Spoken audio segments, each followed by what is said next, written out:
Okey, kita dah sampai semalam kita dah habis sebenarnya untuk do while, tapi ada satu lagi contoh yang kita tak tengok. Hopefully boleh nampak saya punya screen. Jadinya kalau kita tengok kat sini, ini adalah do while, kod yang satu lagi, tapi saya nak bandingkan dengan while. Cuma saya cari kod ni tak jumpa, jadi saya kena buat yang baru. Untuk while, saya nak simpan ni kejap. Sebenarnya minggu 1. Okey, kod 91. Wow. Okey, jadi saya nak bandingkan while dengan do while, apa beza dia. Semalam kita dah tengok, contohnya semalam do while dengan while ni, kalau kita masukkan 11, kita initialize dengan 11, dengan nilai 11, kita punya do while menghasilkan satu output, tapi while tak menghasilkan satu output pun. Dia terus keluar lah. Jadinya macam saya cakap semalam, do while kita akan gunakannya bila kita nak kod ini dia run sekurang-kurangnya sekali. Sebab apa? Sebab execution akan berlaku dulu. Iaitu di sini statement, kemudian barulah penilaian ataupun evaluation kepada expression ni dibuat. Kalau benar maka dia akan naik, buat balik do statement atau evaluate lagi, dan sampailah expression ini false. Jadinya kita tengok kod yang di sini. Sebenarnya ada dua contoh sini. Kat sini bukan yang ni. Yang atas ni, yang atas ni. Okey, jadi kat sini kita nak minta orang ataupun user masukkan nombor. Jadi kita bagi tahu dia, jadi user ni boleh pilih lah berapa banyak nombor yang dia masukkan. Okey, kalau kita gunakan while loop, kalau kita gunakan while loop, ini saja kan. Kita minta dia masukkan, simpan sebagai n, kemudian dia akan masuklah nombor. Jadi selagi mana bilangan counter dekat sini kurang ataupun sama dengan jumlah nombor yang ingin dimasukkan, iaitu n, maka kita akan kita akan minta dia masukkan lagi nombor, ataupun kita akan terima dia nombor yang dimasukkan. Lepas tu i ni akan bertambah, akan dikemas kini sampailah bilangan i ni menyebabkan expression dekat sini menjadi salah, atau dengan kata lain bila i lebih besar daripada n. Bila dia besar maka dia akan tamatlah. Jadi kita boleh run lah. Jadi kita tengok juga semalam macam mana kan. Okey, jadinya how many numbers we want to insert. Let's say kita nak masukkan 3. Kan? Ada 3 dan kita type lah 100, 80, 90 dan dia dapat kira. Okey, jadi tak ada masalah lah sebab memang macam ni apa yang kita nak. Tetapi katalah kita gunakan do while. Do while berbeza sikit, iaitu kita ambil baris 13 ni, kemudian kita cut, copy, kita letak do kat sini, kemudian kita paste while, kita letakkan semicolon. Itu sahaja. Itu sahaja. Jadinya, sorry. Betul. Jadi saya nak, saya takut saya terpadam. Lambat sikit ini. Okey, jadinya ni adalah while. Sekarang ni kita nak buat do while. Kod dia dah siap lah tadi. Okey, jadinya saya run. Okey. Oops. Jadi tanya how many numbers kita nak masukkan. Kita letak 3. Kemudian 3 disimpan dalam n, jadi n digunakan lah. Please enter 3 numbers. So let's say saya masukkan 100, 80, 90. Dan saya dapat sama hasil dia. Jadi bila saya masukkan ataupun bila saya nak masukkan, let's say saya masukkan 100, satu persatu. Sorry. 3, jadi saya masukkan 100, dan saya masukkan 80, saya masukkan 90. Kan? Masukkan satu persatu pun tak ada masalah. Kan? So apa sebab bila kita masukkan, bila please enter n number, kita, maksudnya kat sini please enter 3 numbers, kemudian baris nombor 12 ni akan mula dibaca. Kan? Jadinya 12, 13, 14, dia akan terima nombor kita. Iaitu 100. 100 disimpan dalam 6. Kemudian 6, iaitu 100 tambah dengan sum. Sum berapa? Sum adalah kosong. Kemudian dah tambahkan 100 tambah kosong dapat 100, simpan dalam sum. Okey. Kemudian I menjadi, tadi I adalah 1, sekarang ni I jadi 2. Kemudian baris nombor 17 akan dibaca. 2 kurang atau sama dengan 3, jawapannya true. Bila true dia akan naik atas. Jadi dia akan minta awak masukkan Cin. So let's say masukkan 80.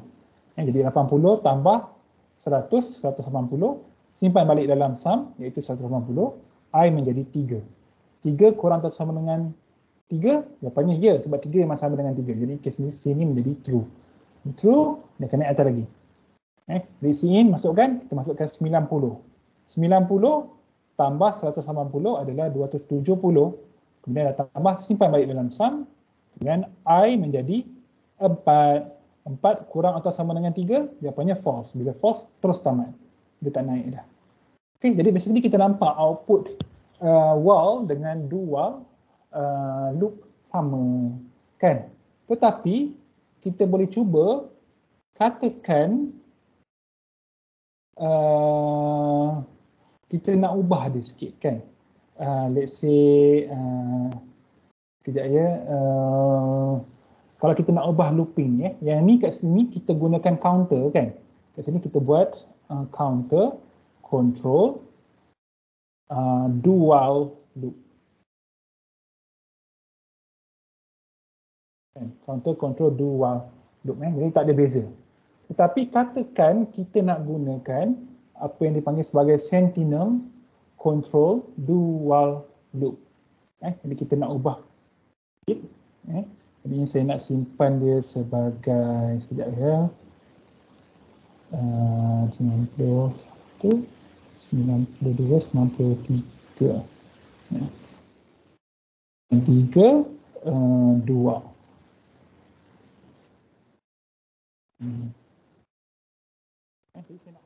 Saja, iaitu kalau kita tengok dalam nota ni, saya minta kita takkan tanyalah, kita tak tanya berapa banyak nombor yang dia masukkan. Cuma kita kata please enter positive number and hit ataupun tekan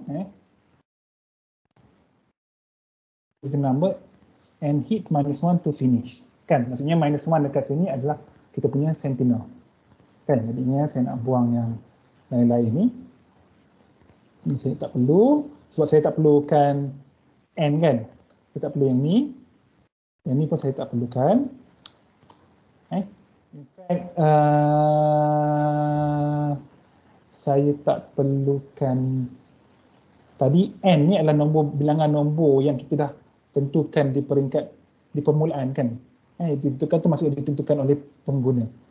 Tapi kita nak guna dia juga kejap lagi sebagai counter. Ataupun kita gunakan I pun tak apa. Kan? Jadinya, saya nak buang yang ni.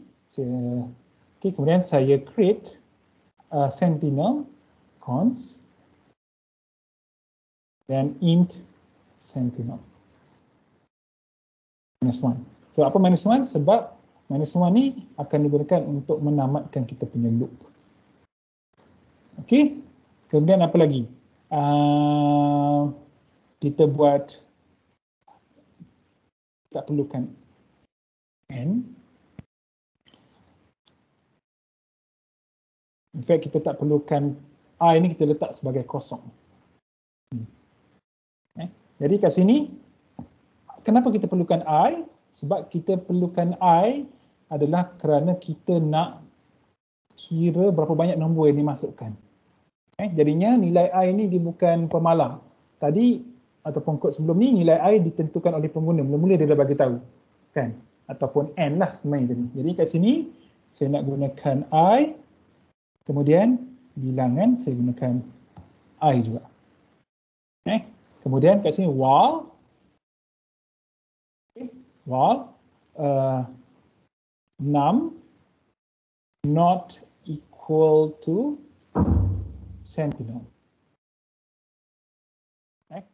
Kat sini kita panggil sentinel control do while loop. Jadinya kat sini kita akan masukkan nombor apa-apa, positive number, dan kalau dimasukkan negatif 1 maka program akan tamat. Jadi dia akan masukkan, kita perlukan sum, kekalkan, kita perlukan yang ni bukan sebab tadi ini bertindak sebagai counter kod sebelum ni, tapi di sini pun dia bertindak sebagai counter tapi tujuannya lain. Tujuannya bukan untuk control kita punya loop tapi untuk kita kira average kat sini. Kan? Sebab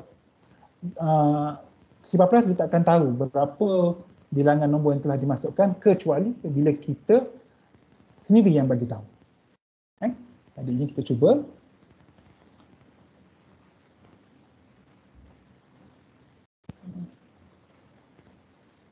Please enter positive numbers and hit -1 to finish. So let's say saya masukkan 100, saya tekan enter. Masukkan 80, enter. 90, saya enter. Kemudian saya dah tamat lah. Nak tamat saya tekan -1. Okay. So jawapan dia 269. Kenapa salah? Sekejap saya tengok. 180. Okey. Jadinya kat sini nombor saya tak sama. Kan? 269. Saya tengok kejap saya punya kat sini. Print to and -1 to finish.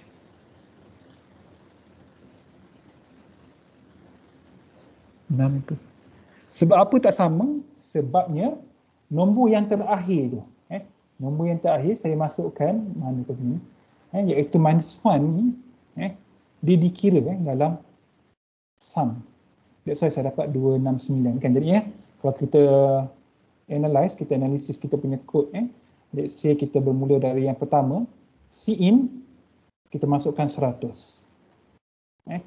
Cin, mana saya punya sekejap saya punya pointer. Okey, so kita masukkan 6. Tak keluar pula. Sekejap saya kena tutup dulu kot saya rasa. Saya punya ni. Saya tutup dulu dan saya buka balik. Tiba-tiba dia tak nak kan. Sekejap Note.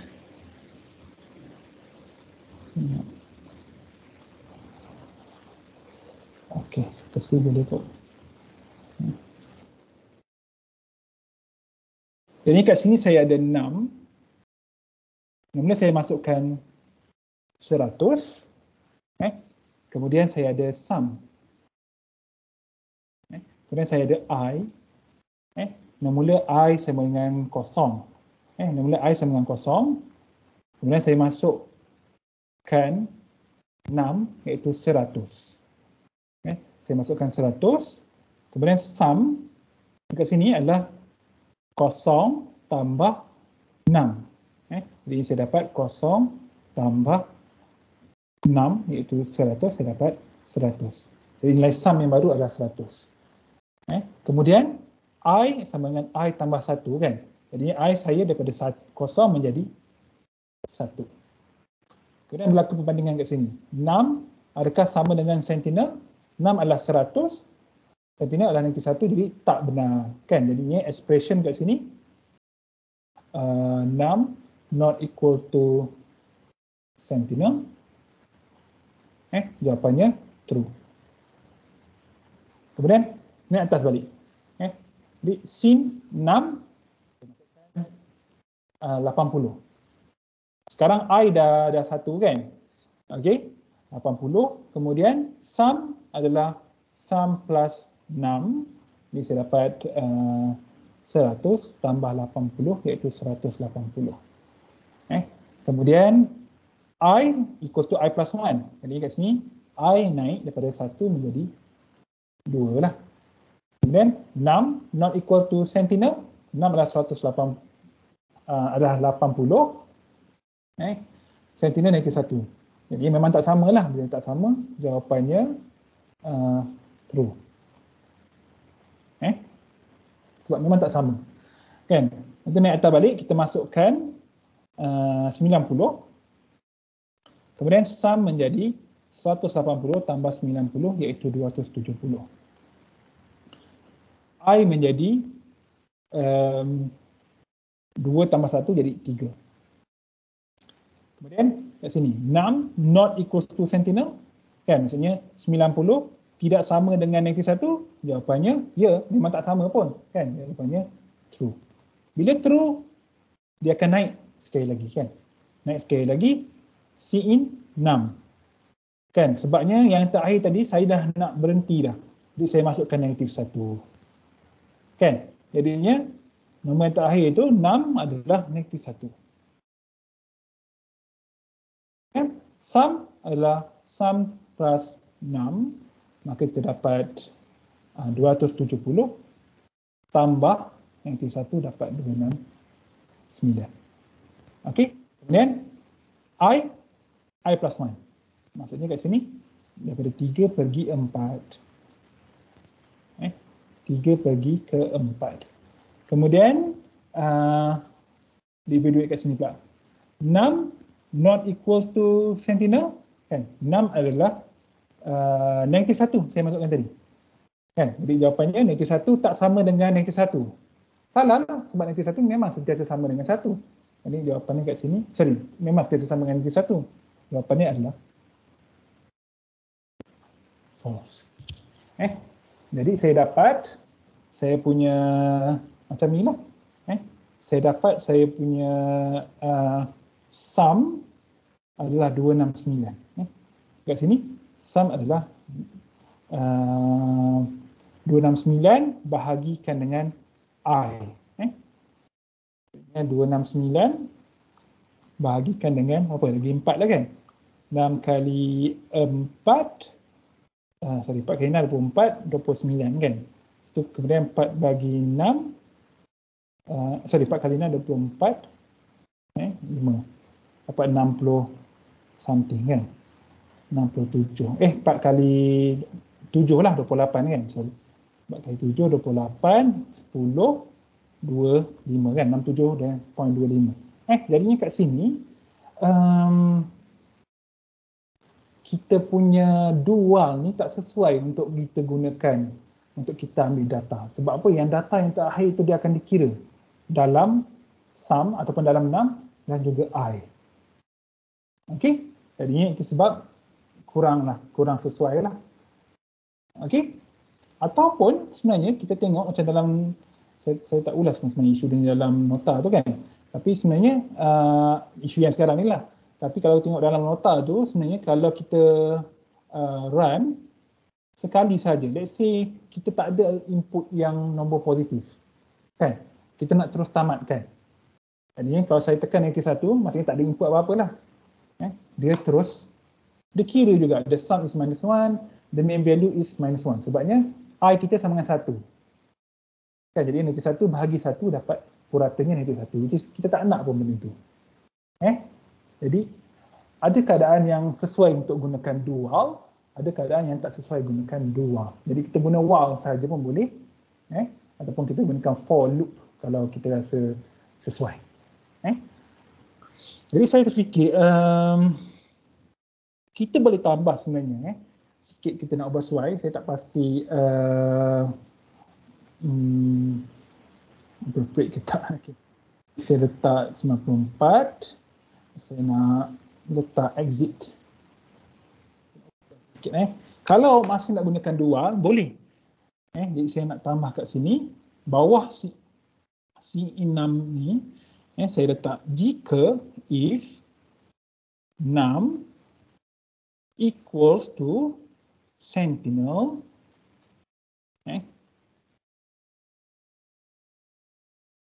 Sama dengan Sentinel, keluar daripada loop. Tapi redundant lah sebab ada sini satu penjaga dan di sini pun ada satu lagi penjaga. Kan, maksudnya bila masukkan, katalah orang masukkan -1, maka dia terus exit. Kalau nak guna exit, kita kena tambah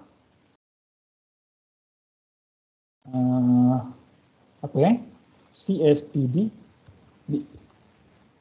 Library yang baru kan. Jadi kita try. Saya nak masukkan, boleh ke tak? Okey, kat sini saya masukkan 3 nombor. Masukkan 3 nombor terus 100, 80, 90. Kemudian saya masukkan -1. Okey. Tapi dia terus tamat. Kalau tamat saya kena guna apa? Sebenarnya saya tak payah guna ni. Saya gunakan break. Break. Boleh ke tak break? Sekejap ya, saya tengok. Tapi pun tak ingat. Okey, let's say saya masukkan 100, 80, 90, -1. Okey, bila kita gunakan break, which means kita tak perlu cstd lead pun. Bila kita gunakan break, sekejap ya. Bila kita gunakan break, maka dia akan terus tamatkan kita punya looping dekat sini. Dia akan keluar dan terus akan pergi ke 20. Itu dia akan kira, dia akan cari purata. Tapi tak cantik lah kan, tak cantik maksudnya macam redundant lah pula kan. Kita ada num equals to sentinel, ini satu penjaga dalam kita punya loop. Satu lagi num not equals to sentinel, ada 2 kali, lebih kurang sama.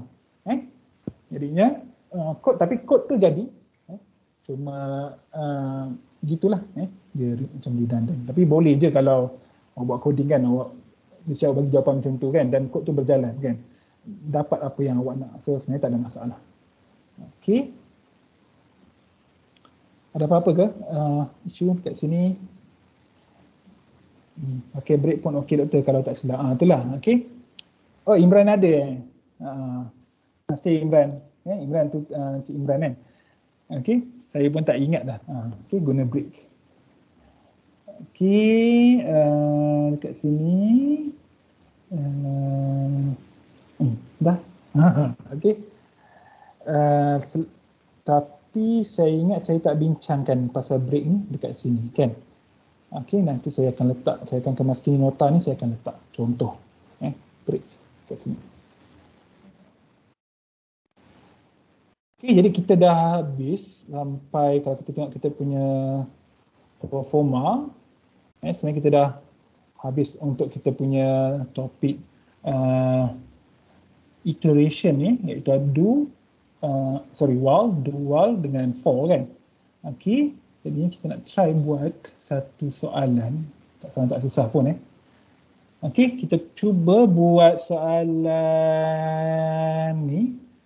Ini bahagian repetition. Okey, write, compile and run C++ program that converts Fahrenheit to Celsius temperature in increment of 5 degrees.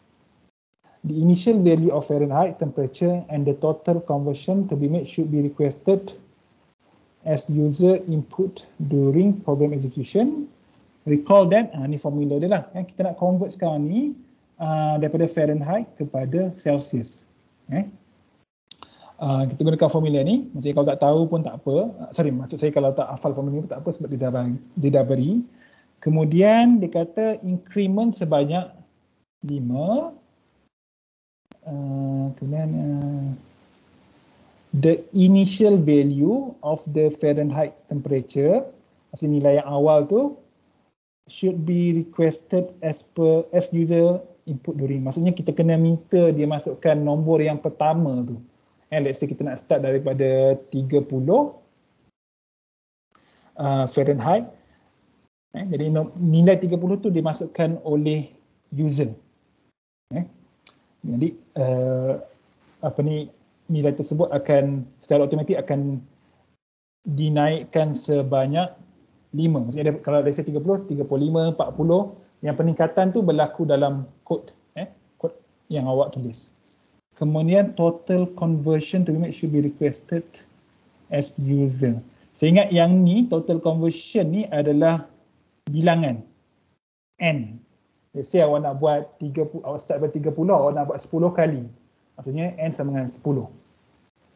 So maksudnya awak akan bermula dari 30, 35, 40, 45, 50, 55, 60, 65, 70, 75. Daripada 30 sampai 75. Okey, jadinya kat sini kita cuba dalam 5 minit. Tapi saya nak tulis, nak ringkaskan dia. Jadinya kat sini pertama sekali kita perlukan initial temperature, kemudian number of conversion, yang ni adalah user masukkan. Maksudnya kena guna cin lah. Kena guna cin. Kemudian itu saja kan. Okey. Jadinya output dia cuba buat macam ni, boleh tak? Kan, maksudnya kat sini outputnya dia tak nyatakan, tapi kita buat macam ni. Fahrenheit. Dia Fahrenheit. Okey. Fahrenheit. Fahrenheit. Okey. Kemudian Celsius. Kan? Yang ni terpulang lah nak buat ke tak nak buat ke kan. Kemudian bagi ni kat sini. Okey. Jadi let's say awak start daripada 30 atau berapa kan. Seterusnya 35 dan seterusnya. Sampai 10 kali kan. N times. N times ni adalah number of conversion. Okey. Jadinya sekarang ni 230. Kita cuba sampai 236, kita kembali balik kita resume 236. Cuba buat satu lagi, apa lagi? Awak boleh gunakan apa formatting untuk dapatkan titik perpuluhan. Let's say ada titik perpuluhan, nak dapatkan titik perpuluhan yang sama, gunakan formatting. Okey, sekejap saya nak print screen sekejap. Yang ni saya nak ambil ni. Oops. Letakkan dia dekat sini. Supaya boleh nampak semua. Oops. Ada ke? Kecil sangat.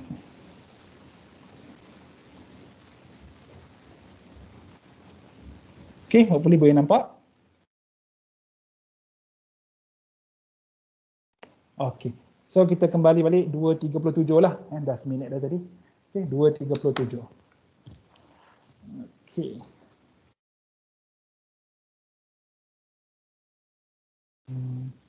Sekejap ya.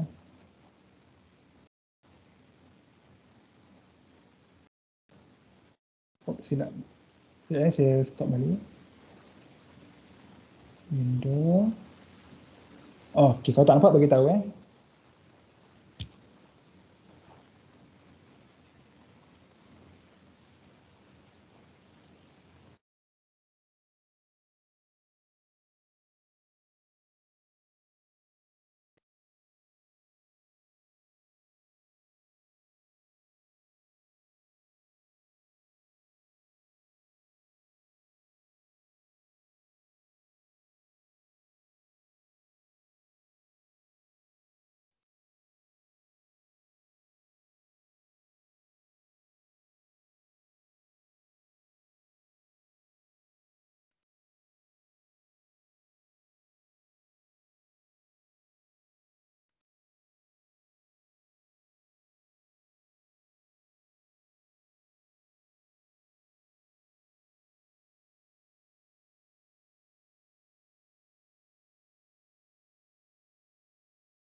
Saya bagi lagi berapa minit? Lagi 5 minit lah. Saya pun tak siap lagi. Okey. Lagi 5 minit sampai 2.39 sampai 2.45 lah. 2.45.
Okay, kalau siapa yang dah siap, boleh share, boleh kongsikan dekat meeting chat.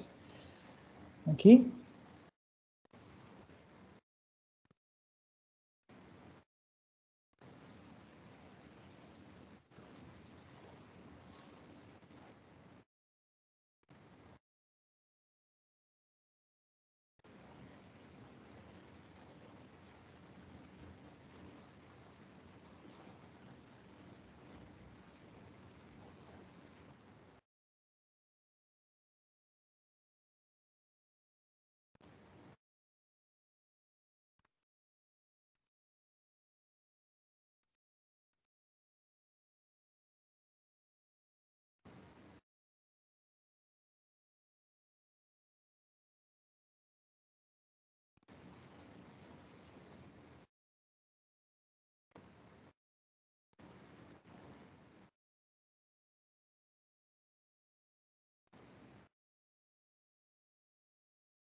Ada yang nak kongsikan?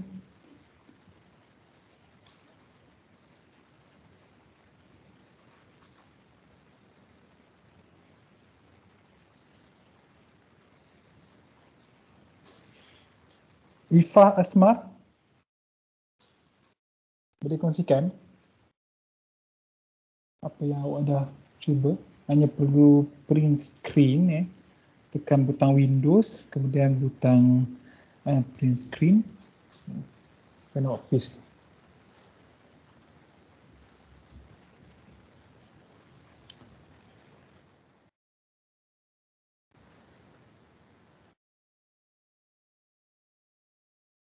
Ada tak Ifah Asman?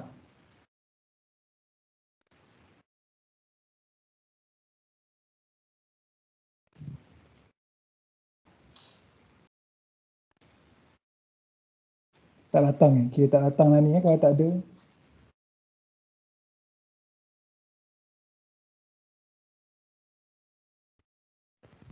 Okay, Intan Amani ada tak? Okay, Ifah Asman ni kira tak datang lah ni. Okay, Intan Amani. Saya tak siap lagi, Doktor. Okay, Iskandar Ayub. Saya belum siap lagi, Doktor. Siapa yang dah siap? Khairun Nisa Asbabullah. Doktor, saya tak siap lagi juga. Okay. Mazrina.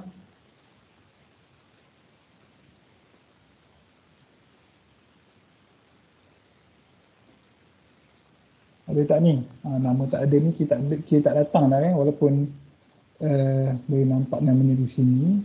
Bila panggil tak ada tu kita tak datang lah kot. Khairun Nisa Asbabullah. Lee Jeng Eng. Dah siap ke?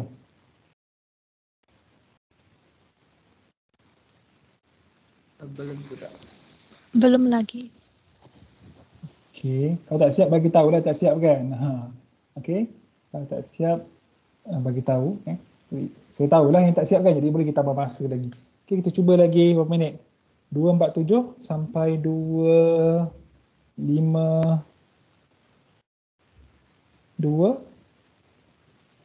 Okey, sampai 2.52. Kita cuba. Kalau tak siap bagi tahu Tak adalah saya.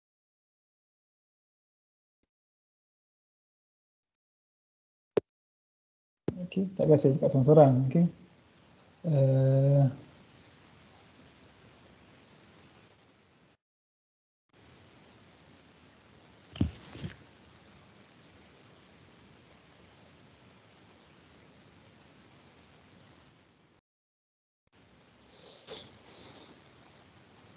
Soalan ni simple je, soalan ni. Ada 4 baris dia. Dan dia tak minta buat apa-apa yang dia straightforward lah kan. Apa yang ada dalam soalan itulah yang dia nak sebenarnya kan. Dia memang bagi tahu apa yang dia nak tu semuanya ada dalam soalan. Jadinya kalau dalam exam sebagai contoh, soalan lebih susah lah. Dia tak bagi yang straightforward kan. Macam ni dia straightforward kan. Terus dia bagi tahu apa yang dia nak. Okay.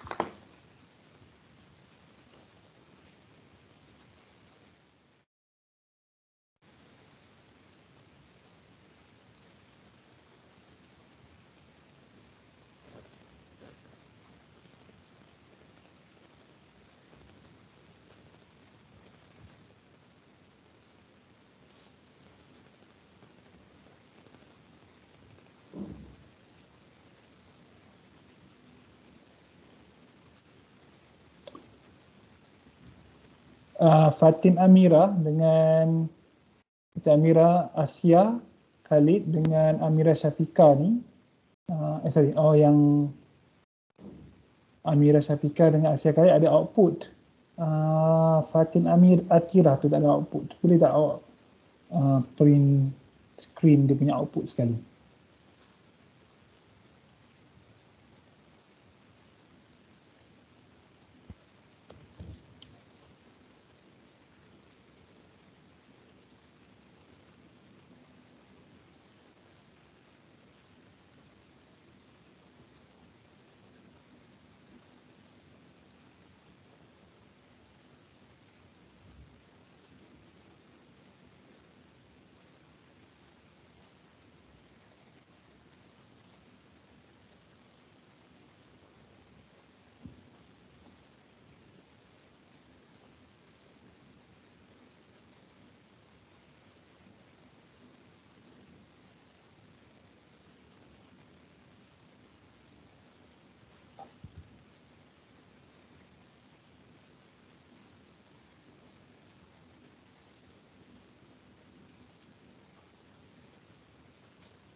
Okey, 252.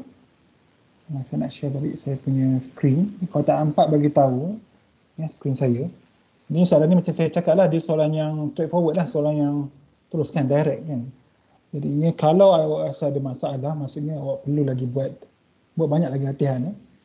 Saya dah tandakan 9, 10. Ada beberapa soalan yang awak boleh buat. Jawapan ni pun saya dah bagi dah sebenarnya dekat UKM Folio. Boleh tengok dekat sini. Contoh jawapan ni adalah file yang zip. Dia awak kena extract dan tengok jawapan. Kalau tak boleh buat lagi masih perlu lagi latihan lah. Sebab dalam exam mungkin lebih susah lagi. Okey, jadi kita tengok jawapan. Tadi Fatin Atira tak ada output? Saya minta. Okey, kita tengok dulu Asia Khalid. Harap boleh nampak. Okey, dia ada double Fahrenheit, total conversion Celsius. Ni adalah suhu lah. Fahrenheit, Celsius. Lepas tu dia ada increment. Increment dia adalah 5. Ini saya rasa ni adalah dia punya counter lah. Jadi sebenarnya total conversion ni pun boleh letak sebagai integer. Total conversion ni bilangan berapa kali dia nak kan. Macam ni awak buat 5 kan. Total conversion 5. Jadinya dia adalah integer lah kan. Maksudnya bilangan conversion berapa banyak kali kita nak buat tu, dia tak boleh jadi titik perpuluhan kan. Jadinya yang paling tepat adalah kita letakkan dia sebagai integer untuk total conversion. Kemudian format, set precision 2 titik perpuluhan. Ya, kenapa macam lain kan? Tak ikut format yang sepatutnya kan? Fix, show point, set precision. Okey. Jadinya beritahu dia, kita prompt user untuk masukkan setiap mana tadi? Yang ni. Okey.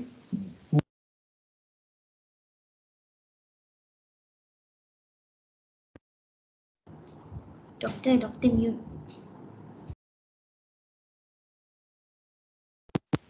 Okay. Sebenarnya saya boleh tukar setting supaya orang tak boleh mute saya, tapi nanti tak ada orang nak betulkan saya kalau saya silap kan. Jadi saya terpaksa lah apa ni, kekal macam tu lah. Okay. Jadinya kat sini kita ada while I less than or equals to total conversion which is 5, maka gunakan formula yang diberi. Okay. Kemudian sini penting kan, 5.0 bahagi 9.0 ataupun 5/0 bahagi 9 ataupun 5 bahagi 9.0. Dia mesti salah satu kena double sebab kalau dua-dua integer maka sini akan jadi kosong. Jadi ini tak betul pembahagian kita. Jadi paling berhati-hati adalah 5.0 bahagi 9.0. Okey, tapi tak semestinya kena buat macam ni. Mungkin 5.0 bahagi 9 pun dah okey ataupun yang sebaliknya. Cout, Fahrenheit, Celsius, kemudian baris yang baru, kemudian Fahrenheit kita akan incrementkan dia sebanyak 5. That's why kita dapat macam ni. Okay, so assuming, saya rasa betul lah kot. Ini adalah output yang diperoleh. Okay, dan jangan lupa I kita kena, counter kita kena, kita kena update. Tambah satu sampailah total conversion kita ni, kita punya expression dekat sini dia menjadi salah ataupun false. Bila false, maka tamat kita punya loop. Okey. Terima kasih Asia. Okey, saya assume yang lain pun dapat lebih kurang buat lebih kurang macam ni. Saya tengok siapa tadi nama? Amira Syafika. Okey, Fahrenheit initial okey. Conversion kot, increment 5 kan. Increment macam tadi boleh letak dekat I. Kemudian Fahrenheit ni temperature dia double lah.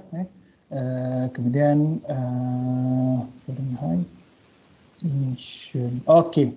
Sebenarnya tak perlu pun kan initial kan. Fahrenheit tu dah cukup dah satu. Kan?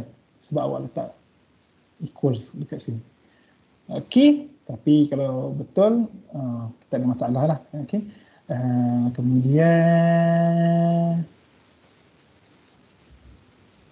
4.5. Okey, macam ni dia berbeza sikit sebabnya tiada penggunaan pemoleh ubah untuk Celsius. Macam dia berbeza macam kod tadi kan, Asiah dia ada pemoleh ubah ataupun variable untuk Celsius. Tapi untuk Amira ni tak ada pemoleh ubah untuk Celsius sebabnya dia terus masukkan, apa yang dia buat adalah terus masukkan formula dalam Cout. Terus masukkan. Jadi ini adalah Celsius lah, cuma letak dalam satu pemoleh ubah. Dia terus masukkan formula. Tak ada masalah sebenarnya. Tapi saya galak-galak untuk good practice awak wujudkan satu pemoleh ubah untuk Celsius. Okey, supaya lebih mudah faham. Okey, kemudian kita incrementkan Fahrenheit sebanyak nilai yang kita tetapkan di sini iaitu 5. Okey, kemudian I adalah counter. Okey. Fatin Atira.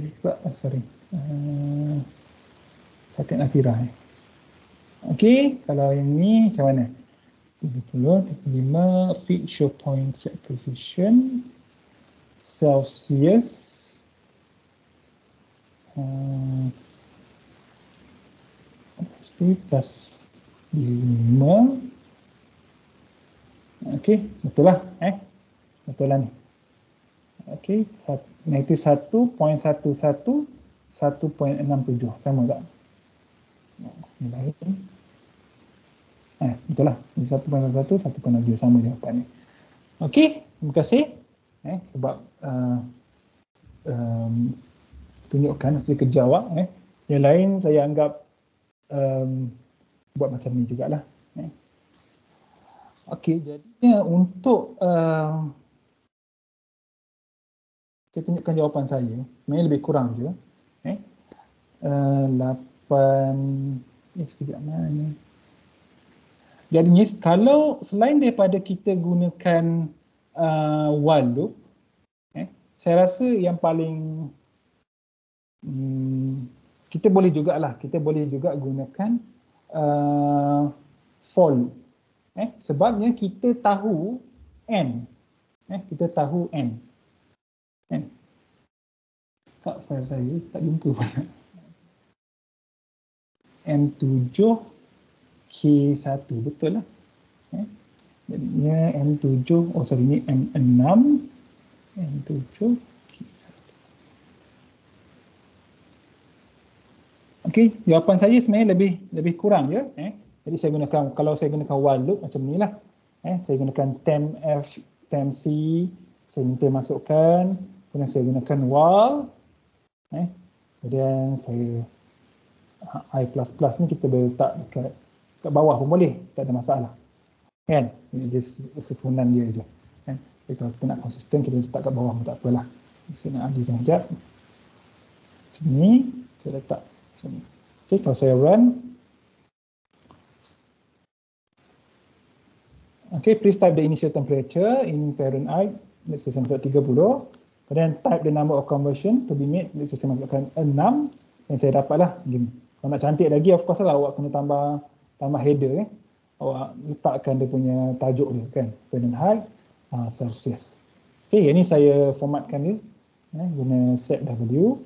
Dan juga bilangan titik puluhan, sama juga saya gunakan set precision. Okay. Tapi selain daripada kita gunakan while, lagi mudah sebenarnya kalau kita gunakan for loop. For loop sebab kita dah tahu bilangan n tu kan. Iaitu jadi begitulah. Sekejap, status bar, hilang pula saya punya logspot saya. Macam ni. Okey, dah lain sikit dah, kita apa. Okey, jadinya kat sini saya gunakan for loop. Saya gunakan for loop.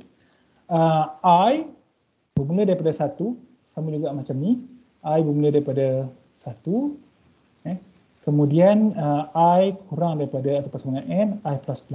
Jadi saya gunakan for loop sebenarnya lagi pendek saya punya kod. Kan kalau ni dia panjang sikit lah, lebih 1 je. Tapi kalau gunakan for loop, saya gunakan 3 baris sahaja. Okey, ini untuk pengiraan, ini untuk output, inilah untuk increment saya punya F. So kalau saya run,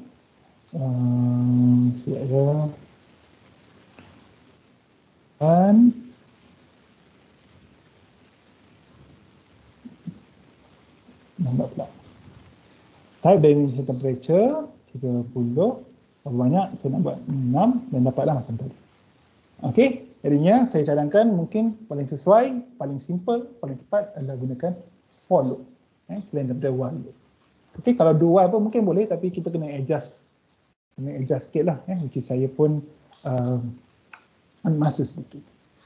Okey, kemudian saya nak tunjuk satu contoh. Satu contoh sebenarnya berkaitan dengan for loop ni, apa yang kita nak buat. Iaitu dekat sini adalah Newton method. Newton method, saya nak pakai dalam 5 minit saja untuk yang ni. Newton method.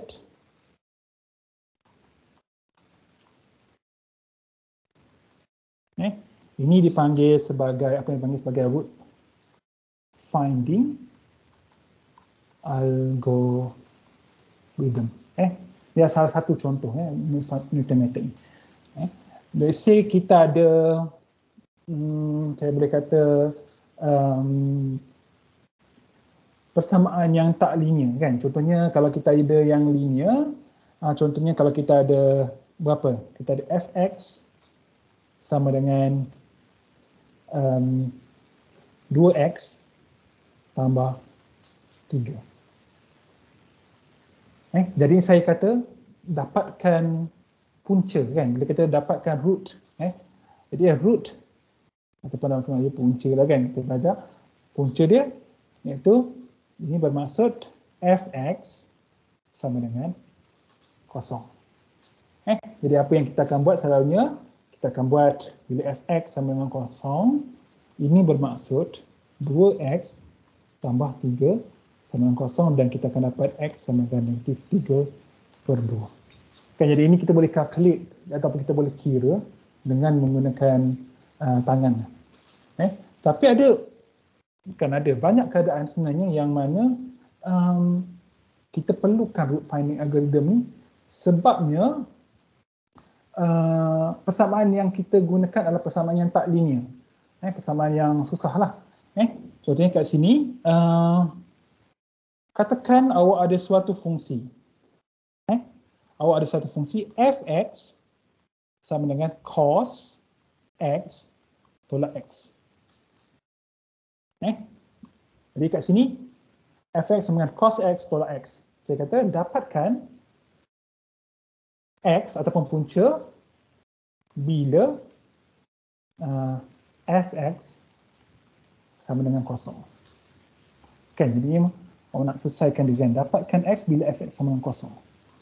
Ini contoh satu, ini contoh dua. Macam mana? Jadi kalau kita equate, kita dapat fx equals to 0, which means cos x minus x equals to 0, then cos x equals to x. Then, macam mana kita nak proceed? Walaupun ni sebenarnya di luar topik sebenarnya topik C++ ni, tapi saya nak tunjukkan sikit macam mana dia punya aplikasi dia. Okey. Kemudian dari satu sudut yang lain, sebenarnya soalan ni sama ataupun kita kata equivalent dengan satu lagi soalan yang itu, katalah saya minta awak dapatkan titik persilangan antara graf y sama dengan x dan y sama dengan cos x. Jadi bila kita nak cari titik persilangan intersection point, kita akan samakan y kan. Jadinya kita akan dapat cos x sama dengan x. Jadi ataupun kita boleh alihkan, kita dapat cos x tolak x sama kosong. Jadi macam mana nak buat? Dia adalah benda yang sama. Sama ada titik persilangan ataupun dapatkan punca, root. Jadinya kalau daripada titik persilangan nak dapatkan punca, kita alihkan semuanya ke kiri dan kita dapat fx sama kosong, iaitu punca. Masalah punca. Jadi masalah ni adalah masalah yang sama sebenarnya. Jadi macam mana kita nak buat? Ini kat sini ni ada idea dia, saya akan bagi dia punya pautan dia. Katalah kita ada suatu lengkung. Kita ada suatu lengkung y sama dengan fx. Kita nak terbitkan persamaan ini. Nanti mungkin kalau awak sampai peringkat lagi tinggi, mungkin awak akan belajar topik ni. Atau mungkin akan belajar dalam kaedah berangka. Akan belajar nanti topik ni, root finding algorithm. Let's say awak ada graph. Saya ingat sikit. Ada graf macam ni. Ni aksis kan. Let's say awak ada graf. Atas tu sana. Bagi melengkung.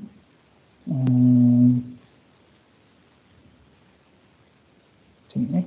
Sini adalah y, ini adalah x. Okey, jadinya fungsi awak kat sini y sama dengan fx. Katakan ada satu titik, kita dah pernah belajar, tangent. Titik ni adalah titik pada di sini, pada lengkung ni.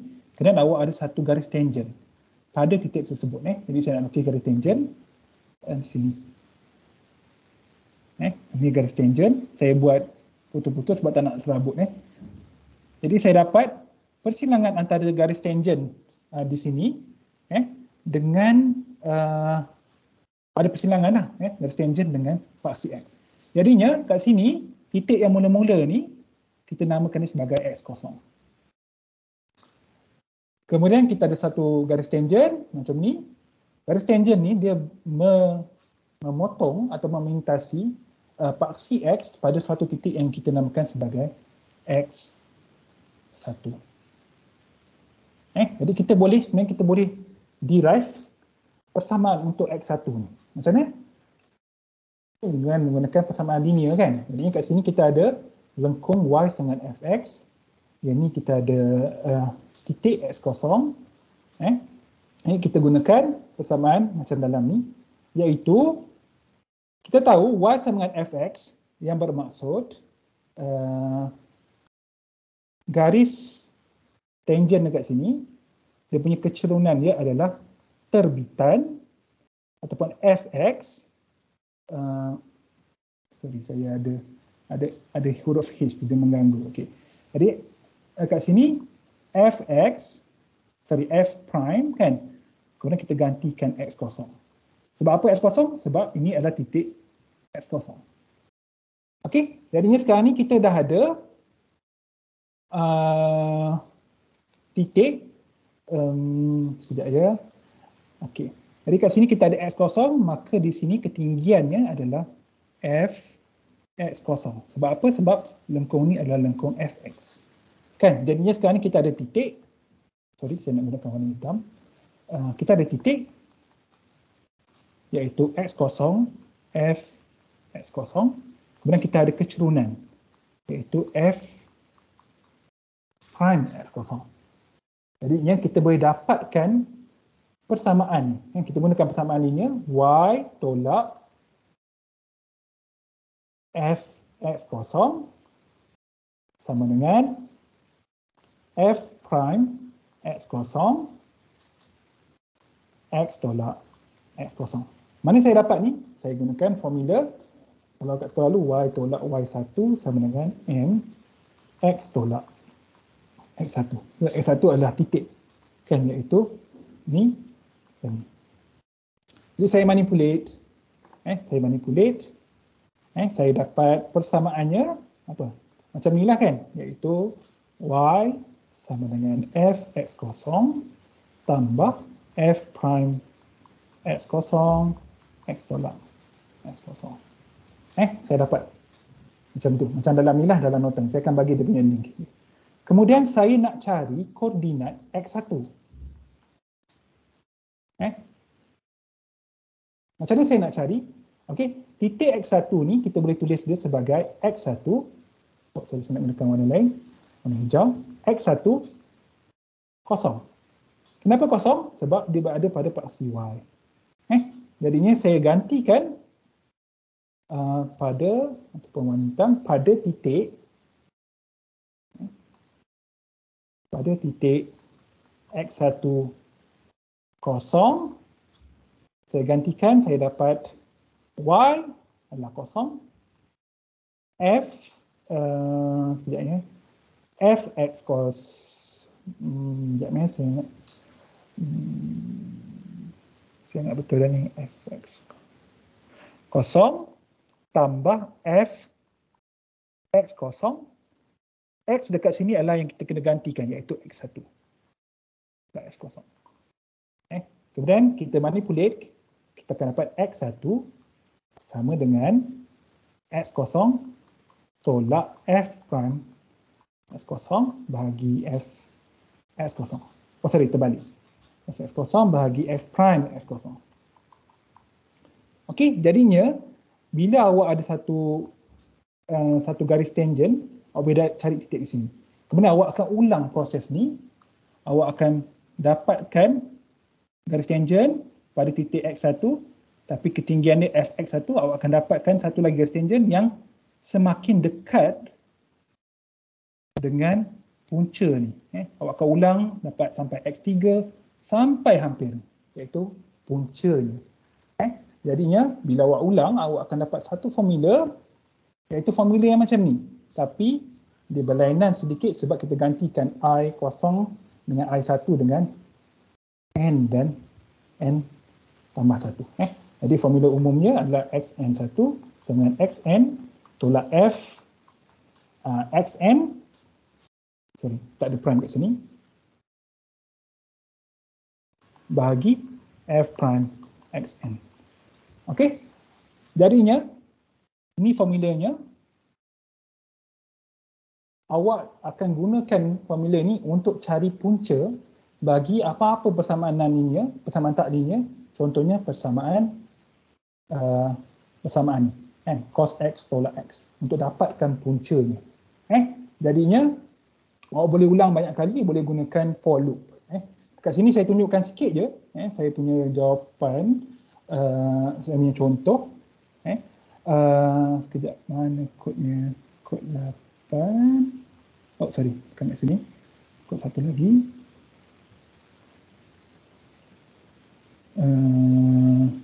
Okey. Jadinya kat sini kita nak selesaikan, kita nak cari punca bahagi fx sama dengan cos x tolak x. Kita nak cari yang ni. Jadinya kita masukkan dalam formula ni, kita kena tulis tolak fxn adalah cos xn tolak xn, kemudian bahagi dengan apa? Bahagi dengan ni kan.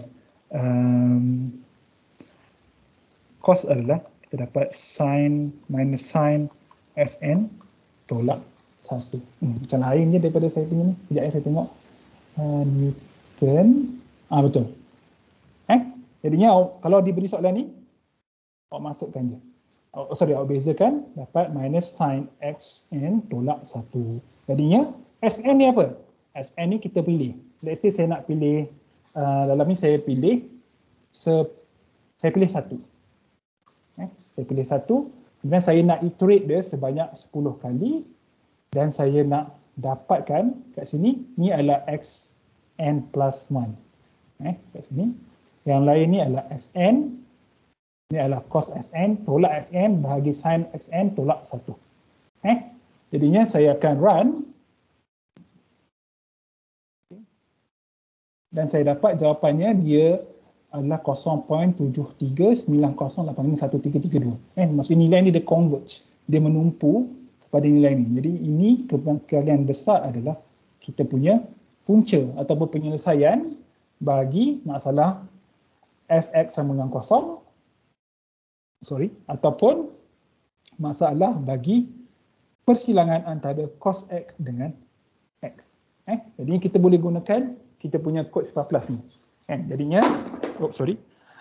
kat sini kita boleh semak dengan cara, sebab kita tahu ini adalah punca. Bila punca kita gantikan titik tu, kita mesti dapat fx ataupun nilai function ni sebagai menghampiri kosong.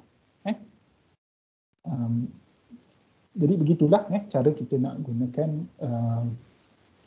gunakan looping untuk dapatkan masalah, untuk selesaikan masalah matematik. Jadinya perkembangan besar nanti awak belajar dalam kaedah berangka, nanti awak akan jumpa benda-benda macam ni.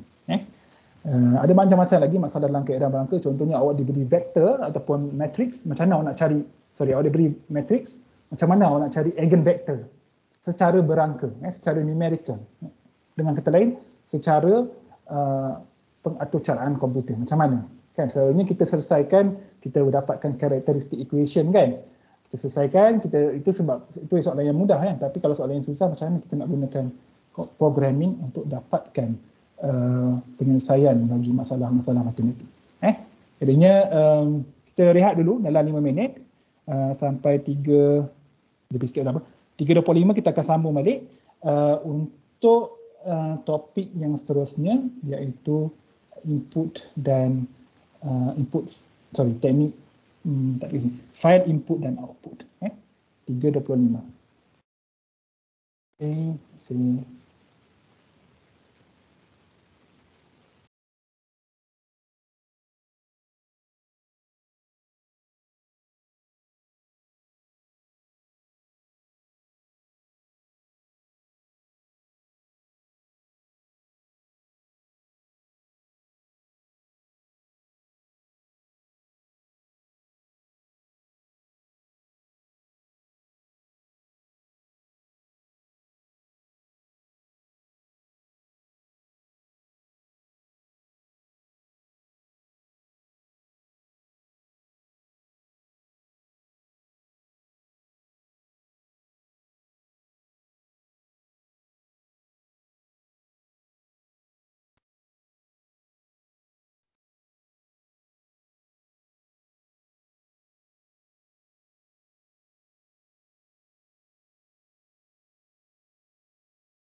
Okey, kita sambung balik. Ni topik yang baru. Saya akan ajar separuh dan ataupun sebahagian dan selebihnya Dr. Sakinah akan tolong sambung.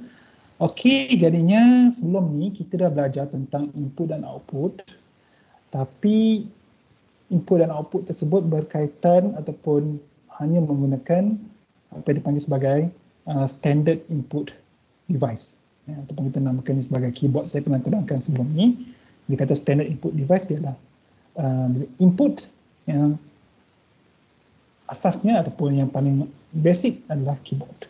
Jadi bila kita nak ambil data daripada keyboard, kita gunakan perkataan ataupun cin. Kemudian kita nak output kita nak tunjukkan yang paling asas ataupun yang standard adalah kita punya screen kita. Kita punya CPU, kita punya screen lah. Dan kita gunakan command cout. Jadinya output kita akan nampak dalam screen bila kita letakkan cout. Kalau tak ada cout, maka tak keluarlah apa-apa kita punya nilai pembalik ubah sebagai contoh dekat kita punya keyboard, kita tak kena nampak. Walaupun dia ada disimpan dalam kita punya program kita. Jadinya kat sini ada beberapa keadaan ataupun kita kata limitation bila kita gunakan standard input device ni, ataupun bila kita guna standard device, sama ada keyboard ataupun screen sahaja. Contohnya, katalah kita nak gunakan cin, jadinya dia comfortable, tetapi ataupun as long as the input ataupun the amount of input is very small. Katalah kita ada banyak data kan, contohnya bilangan pelajar di UKM ada berapa puluh ribu, let's say 30-40 ribu. Jadi takkan kita nak masukkan sekaligus 30-40 ribu. Jadinya dia akan menyebabkan penggunaan masa yang panjang ataupun time consuming dan juga inefficient, sebab kalau dah banyak sangat mungkin kita akan ada human error lah bila kita type kita punya input tersebut. Jadi tak sesuai kita nak gunakan keyboard kalau data kita besar. Kemudian bila kita ada output yang banyak, kan? Output kita mungkin 100 baris sebagai contoh, yang bukan setakat 2-3 baris. Jadi kalau banyak sangat maka dia penuh dekat kita punya screen. Jadinya sending or displaying output works well if the amount of data is small, kan? Kalau lebih besar ataupun lebih panjang daripada awak punya screen tu, maka dia dah tak cantik lah, kan? Dan susah nak tengok. Kemudian satu lagi, awak punya program, bila ada calculation, pengiraan dibuat X sama dengan 1 sama dengan 2 dan sebagainya, dia akan berhenti, nilai-nilai tersebut ataupun pembalik ubah tersebut, dia berhenti daripada kewujudannya. Kan, maksudnya bila awak padam je komputer tu, nilainya hilang. Kan? Jadi awak kena, bila awak buka balik code blocks, awak kena mulakan balik, awak kena execute, kena run dan sebagainya.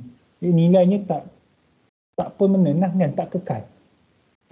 Jadi dia ada dekat sinilah, situ exist. Bila kita dah tamat lah, finish execute, atau bila kita dah tutup kita punya komputer. Jadi kat sini kita nak belajar dua perkara, iaitu how to obtain data from other input device. Maksudnya selain daripada keyboard, kita nak belajar bagaimana cara nak ambil data tu, iaitu daripada apa yang dipanggil sebagai external files. Kemudian bagaimana kita nak simpan pengiraan kita dan sebagainya ataupun data kita kepada output device ataupun other output device yang mana kita kata external file lah. Sebenarnya kita boleh simpan dalam banyak lagi tempat, tapi kat dalam ni kita fokus pada satu external file. Jadinya advantages, among the advantages adalah apa? Kita telah mewujudkan satu simpanan yang kekal, permanent storage kepada input ataupun output data kita. Kalau dah kekal, kita boleh simpan, kita mudah nak kongsi. Kita mudah nak kongsi dengan orang lain. Kita ada file dalam Excel ke, dalam apa-apa simpanan kita boleh kongsi dengan orang lain, kita attach dalam dalam email ke, itu yang paling mudah lah. Kemudian kita juga boleh kongsi dengan program lain. Let's say kita ada program C++ yang lain, kita boleh, kata kita ada 5 program C++, kita boleh gunakan satu file yang sama untuk kelima-lima program tersebut. So kat sini share dengan other people, yang ini share dengan share with other programs. Kemudian kita boleh simpan, kita boleh prepare input data. Let's say data kita ada 50,000 ataupun 30,000, hari ini kita buat 1,000, esok kita buat 1,000 lagi. Kita boleh prepare before running the program, ikut kita punya convenient. Okay? Tak perlu macam kalau kita nak kena type, kita kena type serentak. Bukan serentak, maksudnya dalam satu masa. Kita berhenti type, kita tutup kita punya program, maka program tamat dan kita kena mula pada awal. Tapi kalau kita letakkan dalam file, dalam Excel sebagai contoh, hari ini kita buat 1,000 ataupun 100 ke 10 ke, ikut kita punya kesukaan lah. Okay? Jadi kita boleh prepare, input data can be prepared before running a program. Okay? Kemudian, of course lah, bila kita selesa nak buat kerja, maka kita kurang untuk buat salah. Less prone to error. Maksudnya typing error ke dan sebagainya. Kemudian, ini pun lebih kurang sama, flexible time for data preparation. Okay, ini dia punya, kita kata motivation lah, motivasi dia. Kenapa kita nak kenapa kita nak gunakan selain daripada keyboard dan screen untuk kita punya program C++ ni. Sebenarnya boleh guna untuk bukan saja C++, tapi apa-apa bahasa atau caraan yang lain.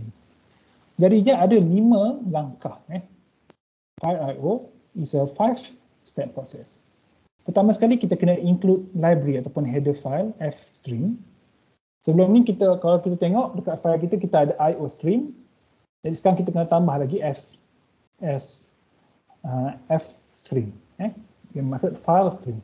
Ini adalah step ataupun langkah nombor 1. Kemudian kita kena declare. Kita kena isytiharkan laluan ataupun channel bagi file tersebut.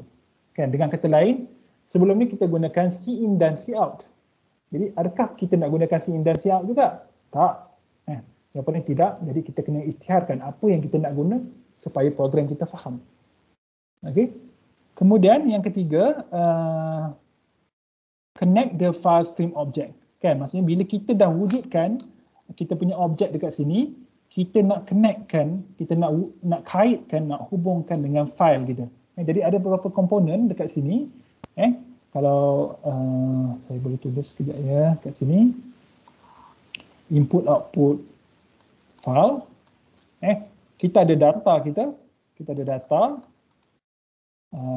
Macam ni, data kita. Dan kemudian kita nak macam ni. Kita ada data, kemudian kita nak connect atau kita nak hubungkan dengan kita punya file. Jadinya kita ada file, kemudian kita ada kat sini dia kata file stream object.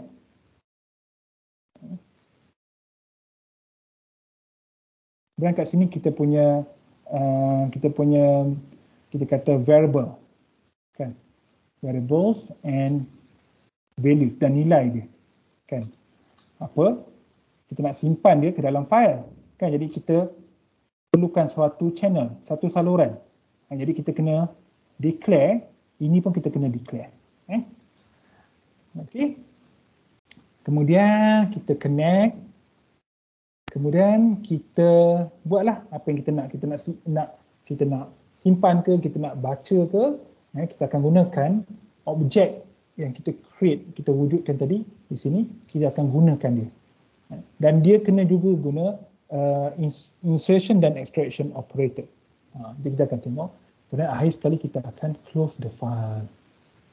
Okay. So tu 5 proses kita akan tengok. Sebenarnya tak susah pun. Okay. Jadinya kat sini kita tengok langkah yang pertama iaitu include header file F-string. Cara ini mudah. Ini contoh kod dia. Kita letaklah include F-string.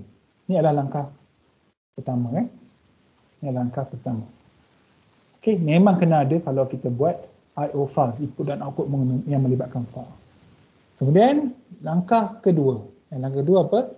Kita kena declare the file stream object. Kita kena isytiharkan dia, kan, file stream object. Dia tengok balik kat kod kita. Kat sini, ya. Saya kat sini saya nak baca, saya nak baca data. Kat sini saya nak want to read data from an input file, ataupun from a file. Kita ada file, kita nak baca data daripada dia. Jadinya saya kena isytiharkan. Saya kena isytiharkan saya nak gunakan apa, kan, objek yang saya nak gunakan. Jadi kat sini saya pilih perkataan in file. Sebab saya nak baca, jadi saya gunakan data saya gunakan input file. Jadinya in file akan membaca, akan menghubungkan input file. Jadinya kita sebelum ni kita dah tengok kita ada double x contohnya, int y, kita ada string name sebagai contoh. Kan? Jadinya kat sini input file stream object kita yang bernama in file ni, kita kena isytiharkan juga jenisnya. Jenisnya adalah if stream. Jadi kat sini if stream adalah nama yang tetap. If stream adalah nama yang awak tak boleh ubah, kan? If stream nama yang tetap, kan? Sebab awak tengok sini dia warna hijau, dia memang adalah reserved word ataupun keyword. Jadi yang in file kita boleh ubah. In file can be changed. If stream cannot be changed. Dia adalah mesti ada. Kemudian kita nak buka file kita. Ni adalah step ketiga. Kat sini. Ketiga, connect the file stream object. File stream object ni adalah apa yang saya bagi nama tadi, iaitu in file. Saya nak connect dengan saya punya data saya, kan? Ataupun dengan file data saya, iaitu namanya input data.txt. Jadinya, let's say saya ada folder kat sini. Ini saya punya directory saya nak create file. Ini cara dia yang paling mudah. Awak pergi dekat awak punya folder ni, awak right click, awak pilih new, kemudian pilih text document. Kemudian letak nama dia, input data.txt. Macam ni. Input data.txt. Jadi saya dah ada satu file input. Jadinya, let's say dalam ni saya nak letak apa? Saya klik, dia ada kosong, kan? Let's say saya nak letak 2.50. Dan saya save. Saya save, saya simpan. Okey, saya tutup. Okey, jadinya kod saya, kod 95 mesti berada sama dengan input data.txt. Mesti sama. Kalau tak sama, awak sebenarnya kena nyatakan dia punya path dekat sini. Tapi saya tak nak tunjukkan sebab takut mengelirukan. Okey, tapi paling senang adalah awak letakkan dia dalam folder yang sama. Kemudian kita takut kalau kita ada pengulangan extension, sebab kat sini extension adalah txt, kan, .txt. Tapi kita pergi dekat view, kita tengok dekat sini ada file name extension. Jadi kita kena uncheck. Bila kita uncheck dia hilang, dan tak ada perkataan txt. Tapi bila kita check, kita tandakan dia akan nampak. Saya bagi tahu ni sebab selalu ada pelajar yang bermasalah sedikit, sebabnya dia create file .txt tapi tak nampak .txt tu. Jadi dia tambah txt. Jadinya akhirnya dia ada, bila kita show dia punya extension ni, dia jadi macam ni. .txt dua kali. Jadi bila ada macam ni, bila kita search .txt dia tak keluar. Sebab nama file ni dah jadi .txt. Jadinya awak kena sentiasa check dekat sini, file name extension. Bila awak check, awak tandakan dia, dia dah tunjukkan. Masa ni ada 2.txt, jadi kita nak satu sahaja. Jadi saya nak buang satu ni. Ini kalau kita uncheck, kat sini dia tak nampak lah. Tapi jangan panik lah, sebab bila awak check, dia akan keluar. Okay, so ni adalah kita punya data file kita, dan inputnya sebenarnya tak ada apa-apa pun, 250 je, sorry 2.50. Okay, jadinya ini step 1.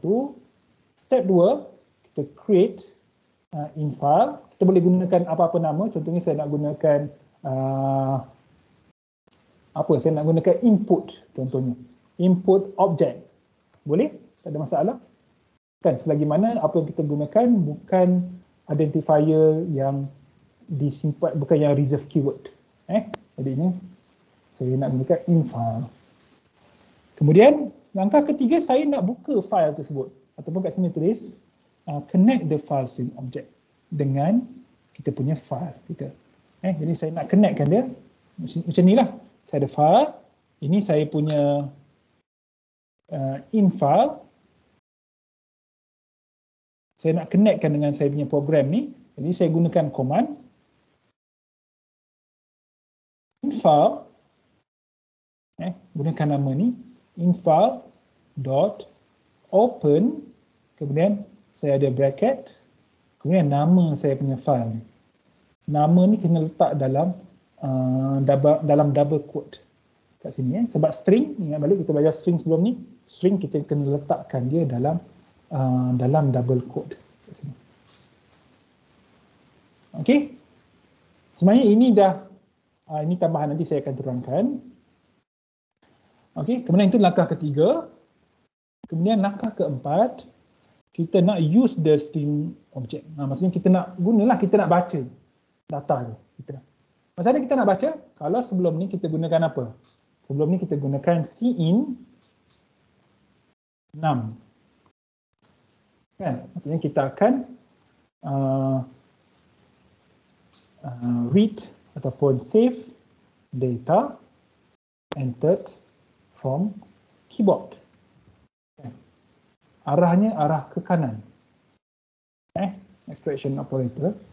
Jadi kat sini kita nak read juga, tapi kita read from file kita tadi, iaitu inputdata.txt. Jadinya arahnya kena sama.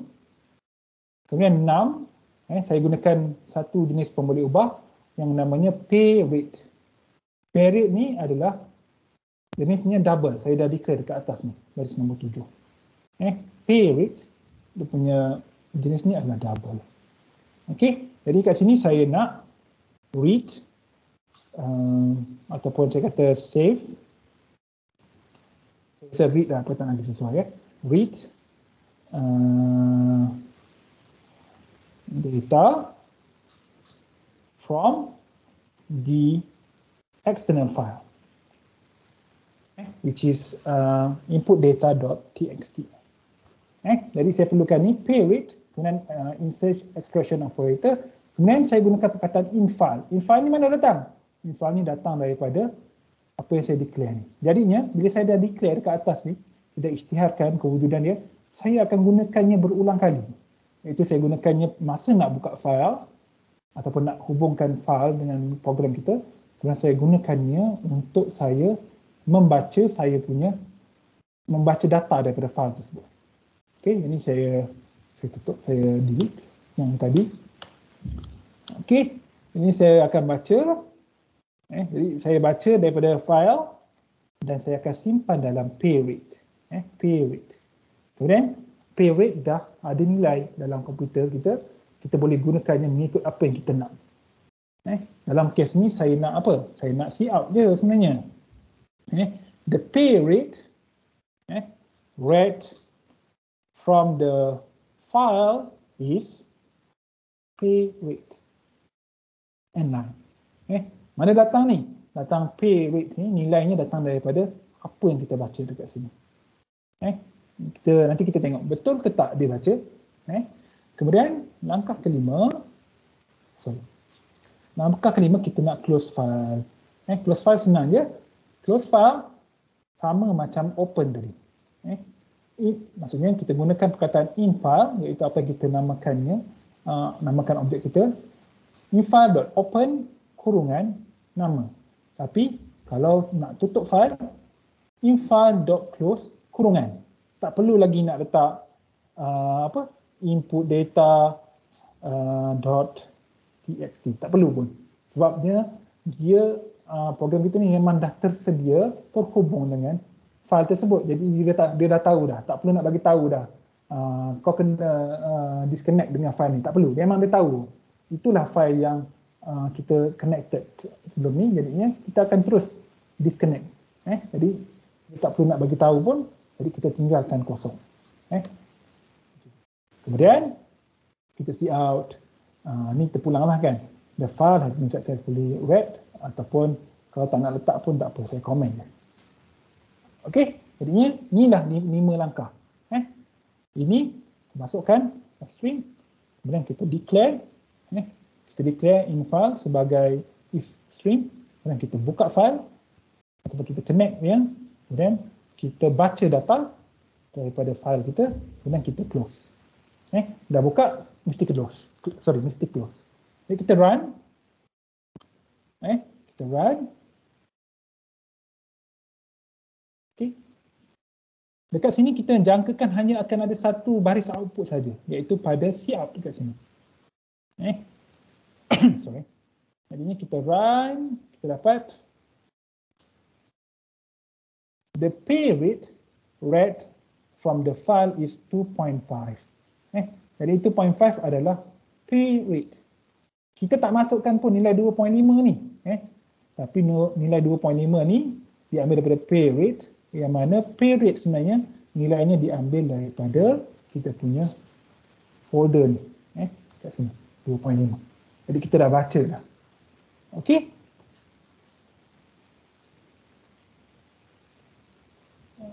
Okey. Kemudian dalam kod ni ada sikit yang saya saya gelapkan di sini, saya kabulkan dia, iaitu saya ada if dekat sini. Jadi kat sini if jika in file fail, tengok kat sini saya gunakan perkataan in file. Maksudnya kat sini bila awak dah berulang kali, bila awak dah isytiharkan in file, maka awak akan gunakannya berulang kali. In file, di sini open in file, dan di sini jika if in file fail, maksudnya bila dia nak buka file tu gagal untuk buka, maka bagi tahu kita yang file gagal dibuka, kan? Ataupun kat sini saya tulis cout, the input file was not successfully opened. Kemudian exit 1, maksudnya tamatkan program, kan? End the program. Okay, end the program right now. Tamatkan program ni terus, tak perlu lagi nak tengok yang bawah ni, kan? Kalau file tak ada terus tamat, kita tamatlah. Okey, jadinya command ni penting. Sebab apa? Sebab bila kita buka file, kemungkinan besar file tu tak wujud, atau file tu mungkin kita kata corrupted, dia tak boleh nak baca. Jadi command ni dia akan file ni bukan fail, ni adalah betul lah fail, bukan file. Ni adalah fail, ni adalah file kan. Okey, bila fail, bila gagal, bagi tahu kita yang gagal untuk buka. Jadinya kalau saya run macam ni, okey, tak ada masalah, tak keluar pun command ni. Sebab apa? Sebab file tersebut memang wujud. Memang wujud. Input data.txt ni dia wujud dekat sini. Jadi macam dia nak fail, kan? Sekarang ni katakan saya nak alihkan file ni ke tempat lain. Saya alihkan di sini. Kod saya di sini dan file tersebut tak ada. Okey, jadi saya compile. Saya compile dan saya run. Jadi dia bagi tahu the input file was not successfully open. Maksudnya dia gagal baca. Sebabnya bila dia cuba nak connect dekat sini, dia nak buka, dia tak jumpa file tu. Dia tak jumpa, maksudnya in file.fail ni true. Maksudnya gagal untuk membuka adalah benar. Bila benar, maka dia akan cout. input file was not successfully opened, exit ataupun end the program immediately. Jadinya inilah bendanya, 5 langkah untuk awak baca. Jadi awak boleh ubah apa yang awak nak lah kan. Contohnya awak nak pergi pada file awak ni tadi, input file. Awak boleh buat 2.5, kemudian ubahlah awak nak berapa kan, 10.000, boleh je. Kalau awak run, the pay rate read from the file adalah 10. Kan, apa yang dibaca tu 10. Okey. Kita dah sampai dekat sini.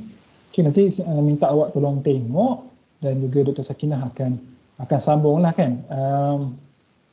Macam mana awak sekarang awak baca data daripada file, macam mana awak nak simpan pula data dalam file. Kan? Awak ada looping, contohnya awak dah kira ataupun awak ada apa-apalah pengiran yang awak dah buat, dan awak nak simpan dia. Jadi Dr. Sakinah akan tunjukkan. InsyaAllah. Satu lagi adalah macam mana kalau kita ada input yang banyak, yang lebih daripada satu baris. Jadi awak ada 10, kemudian awak ada dekat sini awak ada 11, 23 dan sebagainya. Macam mana awak nak buat kan?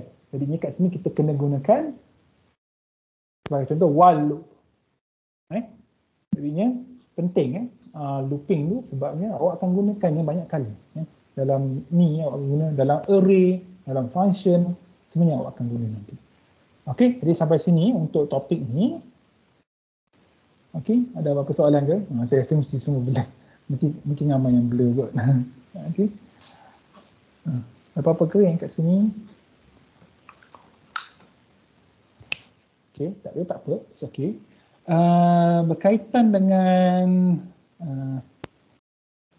dengan kuis kuis kita macam saya dah maklumkan dalam announcement hari, dan saya dah tunjukkan pun semalam.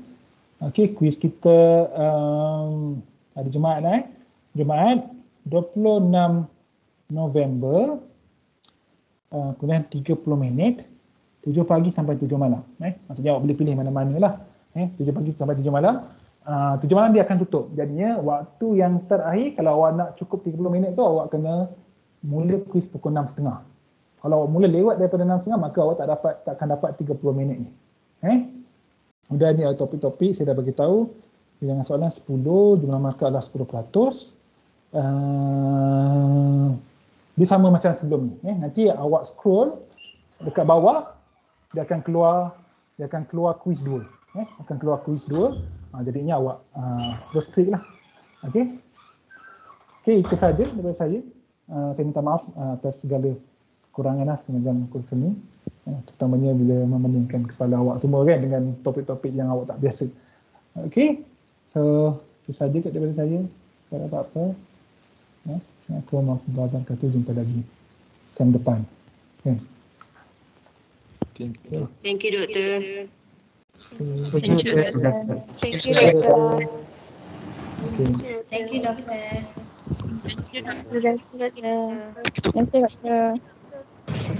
Thank you, Doktor. Thank you, Doktor. Thank you, Doktor. Thank you, Doktor. Thank you, Doktor. Sama.